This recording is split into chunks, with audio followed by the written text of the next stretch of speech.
If you're planning to leave something behind for your family, you need to hear this, because a recent rule change has just made one of the most common retirement strategies far less effective, and in some cases quite dangerously expensive. It's the kind of change that won't show up on your day-to-day, but it could quietly strip hundreds of thousands from your legacy if you don't adjust. My name's George Agan, I'm a chartered financial planner, a fellow of the Personal Finance Society. I've helped thousands of people retire with confidence, and this for retirement planning is one of the most important changes I've seen in years. So in this video, I'm going to show you what's changed, why that matters, the new risks you need to plan for in retirement, and how to foolproof your legacy without falling into a tax trap. Now, before we go on, if you're already wondering what this might mean for your own situation, I've linked a UK inheritance tax calculator down below. It's free and it will show you a decent guide of what your potential tax liability could be based on your assets, your pension values, and who you plan to leave it to. So if you are someone who does care about leaving the most to your family and less to HMRC, have a look at the calculator, plug in your numbers. There's also a webinar you can join afterwards, and keep in mind the figures as we go through this. The link's in the description. Right, let's get to it. So why delaying pension withdrawals could now backfire? So here's what most people still get wrong. Many people are still working off the old advice: spend your ISAs, bank savings, and investments first, and leave the pension untouched for as long as possible. Don't touch the pension, it's growing tax-free. And I get it made perfect sense for those concerned about legacy. Pensions used to be the golden child of retirement planning. They grew tax-free inside the wrapper, no income tax or capital gains. They could be passed on inheritance tax-free, generally for defined contribution arrangements, especially if you die before age 75, subject to some rules around the edges. And crucially, they weren't counted inside your estate for inheritance tax purposes. It was kind of like having a secret vault that HMRC couldn't touch. Beautiful, right? But here's what changed. From April 2027, we're expecting any unused pension funds will now be included inside of your estate for inheritance tax. That's potentially 40% tax if you're hit and you're above the thresholds. So let me put that into perspective. If you're set with a £500,000 pension untouched, that could mean a £200,000 tax bill that didn't exist before if you're above the thresholds elsewhere. And it does get worse. If you die after 75, which let's face it, most of us hope to do, the current position is that pensions are likely to get hit again. So your children or other beneficiaries may pay income tax when they draw down from it.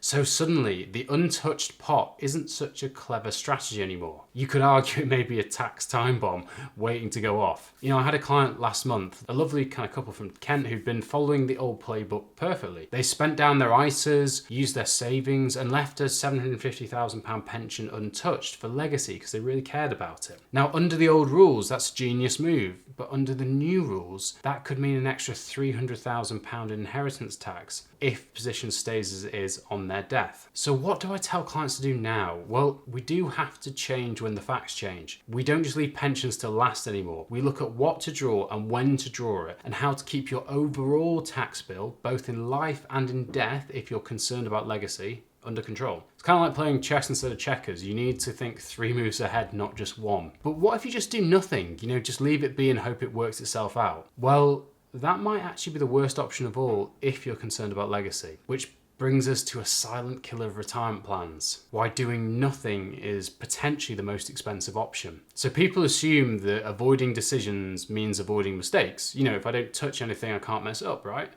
Well, wrong. Very wrong. In fact, doing nothing is exactly what could put people in the highest tax-paying position based on these new rules. Let me show you why. Here's what happens when you don't do anything. You reach state pension age, let's say 67, and that happens whether you touch your private pensions or not. I've actually done another video on deferring the state pension, why mathematically it often isn't a great idea. Now imagine you wait till 70, you start taking income from your pension because it was the last to touch. What's actually happening? You're now stacking income on top of income, pushing yourself into higher tax brackets. It's kind of like backloading your tax liability. Instead of spreading the tax you pay effectively over 10 to 15 years, you could be cramming it all into your later years when you have other sources of kicking in. I'll show you an example. So we've got Margaret who's 71. She's never touched her £600,000 pension because she didn't need it, and she had her state pension, a small final salary scheme, and some rental income. Now, she was very close to being a high rate taxpayer without touching her pension. Every pound she would now draw on would be taxed at 40% because of the age she took it. If she started drawing it at 60 though, she could have used her basic rate band for much longer. That's potentially tens of thousands in unnecessary tax because she's is getting paid 20% tax instead of 40%.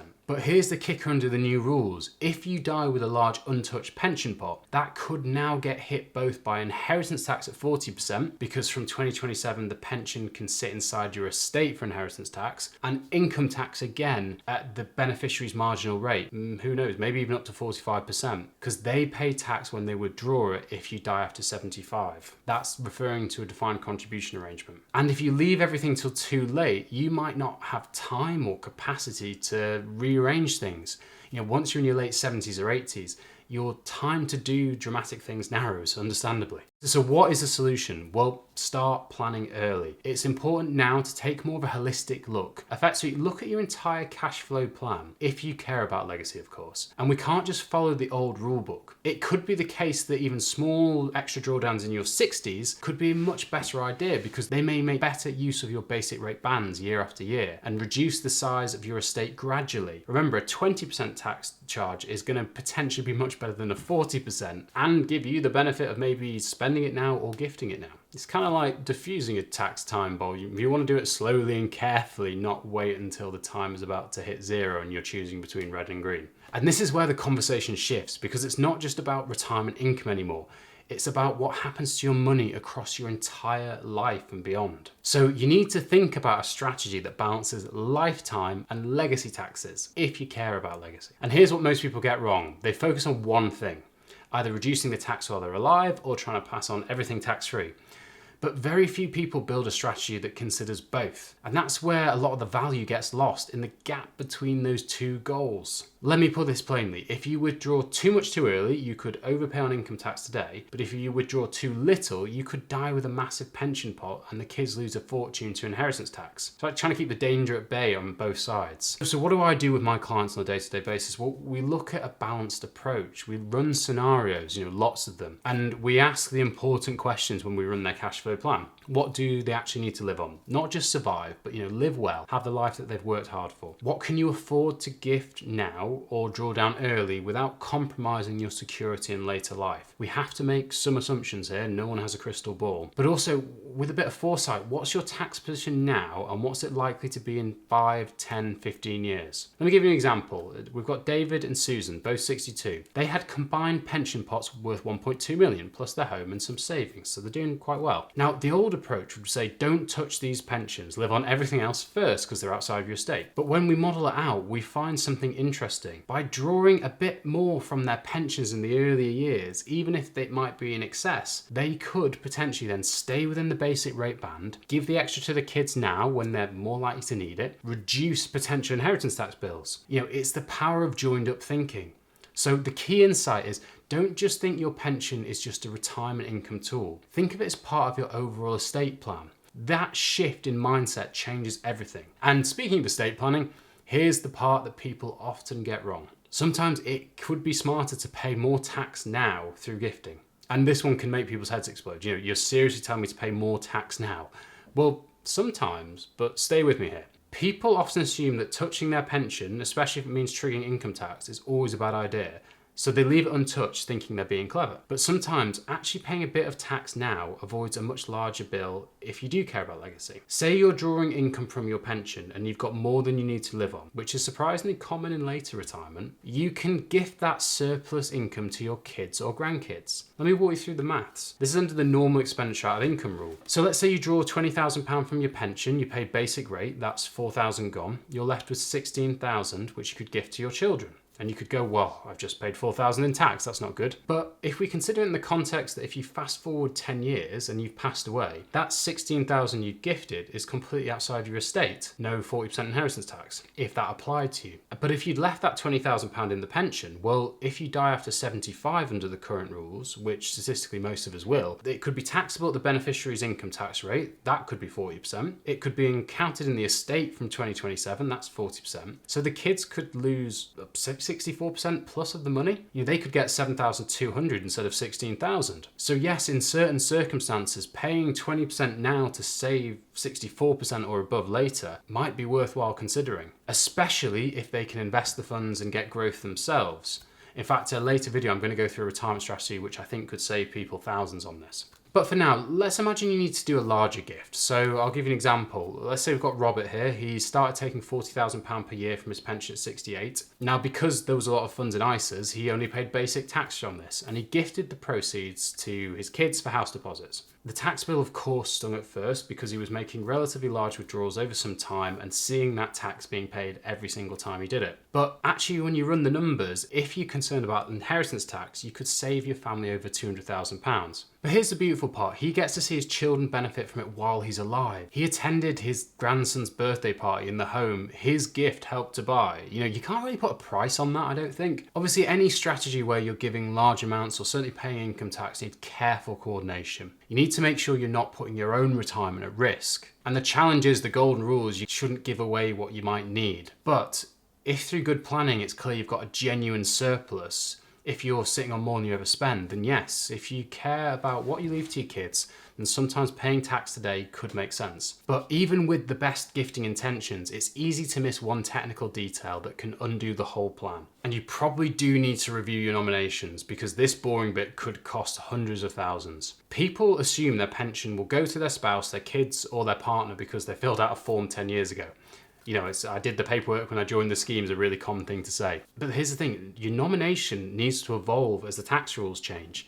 What made sense in 2015 might make no sense in 2027. Let me explain. So today, before 2027, pensions are still outside your estate. So in some cases, it makes perfect sense to nominate your children directly now, especially if your spouse already has enough to live on. You need to be careful to make sure they do. But let's say they do, then sometimes with pensions being outside the estate, skip the spouse, go straight to the kids, save the tax. Smart. But from 2027, with that legislation change, everything changes, and maybe the nominations need to too. If pensions move inside of the estate and you've nominated your children directly, that means you could trigger a 40% inheritance tax charge if you're above your nil rate bands for inheritance tax. Spouses under the current proposals, though, still benefit from the spousal exemption, and there's no inheritance tax on transfers between spouses under the current rules. So one of the things I expect to be doing across my clients' plans is a complete reversal, where if we know they have enough, nominating the kids for tax efficiency on the unlikely event they die before 2027, because then it would skip them outside the estate and go to the kids. But from 2027, switching maybe back the nomination to the spouse. And the benefit of that is that when claiming the spousal exemption,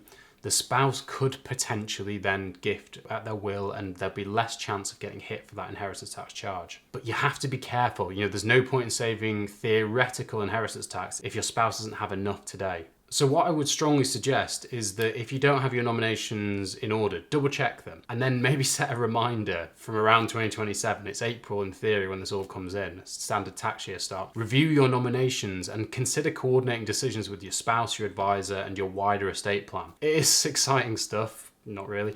But obviously getting it wrong could be very expensive. And finally, the biggest planning point of all, the one that can change everything around pensions, is the age 75 cliff edge. People don't realise for defined contribution arrangements how there is different tax outcomes pre and post 75. It is a bit of a cliff edge, and if you get the timing wrong, it could hugely impact your legacy. So this is in relation to defined contribution arrangements. That's a flexible pension pot, not defined benefit. If you die before 75, your pension can be passed on, typically tax-free, up to what's called the lump sum and death benefit allowance of $1,073,100, assuming no protections. And for now, it's still outside of your estate, even though that's changing in 2027. So your beneficiaries could take it as a lump sum or income tax-free, subject to those caveats. Now, if you die after 75, whoever inherits your pension will pay income tax on a defined contribution scheme at their marginal rate when they draw from it. So that could be 20, 40, 45%. Now from 2027, it may also be subject for 40% inheritance tax if it exceeds standard thresholds. So there's no tax-free option beyond that age. Every penny's taxable. So the difference could be night and day. So even if your spouse inherits a pension completely tax-free at 74 and then they die at 76, your children could now inherit a fully taxable pension that sits in inside your estate. This is why it's a bit of a cliff edge. One day you're 74 and 364 days, tax-free inheritance. The next you're 75 and you're in tax city. I'll give you an example of a case. We've got William died at 74 and 11 months. His wife inherited a £500,000 pension. It's completely tax-free. So far, so good. She didn't need the money. She left it untouched. And then she died at 77, 3 years later. That same £500,000 pension is now subject to income tax when the kids draw it at 40%. Let's say they're high rate taxpayers. Could be subject to inheritance tax at another 40% from 2027. So the kids could lose £320,000 more because of that 75 cliff edge. So what's the solution? I think it just means that if someone did inherit a pension before 75 or was planning around 75, it's worth considering, are you drawing the benefits at the right time? Drawing it out strategically. That can be especially true for the tax-free cash. If you haven't taken all your tax-free cash before 75 and then you die, the tax-free cash does effectively die with you. Whether it's draw it, gift it, spend it, or invest it elsewhere. Now, I know that's a lot to take in. We've covered lifetime taxes, legacy taxes, an age 75 cliff edge, gifting strategies, nominations, new legislation. It's the deep end here. And the truth is, it's only getting more complicated. And that's why I put together a webinar on the 24th of July to walk through exactly how the 2027 changes will affect your estate, the planning techniques I'm going to be using with clients, and how we can best protect your wealth. We'll cover some real examples, run through the numbers, and I'm going to answer some of your questions live. Spots are limited. We can only handle so many questions on the call. So click on the link in the description and reserve your place to get clarity. Now, the biggest mistake I see is people planning their retirement in isolation. They get the pension bit right, nail the tax planning, sort out the nominations, but they forget to check one crucial thing that could make or break the entire strategy.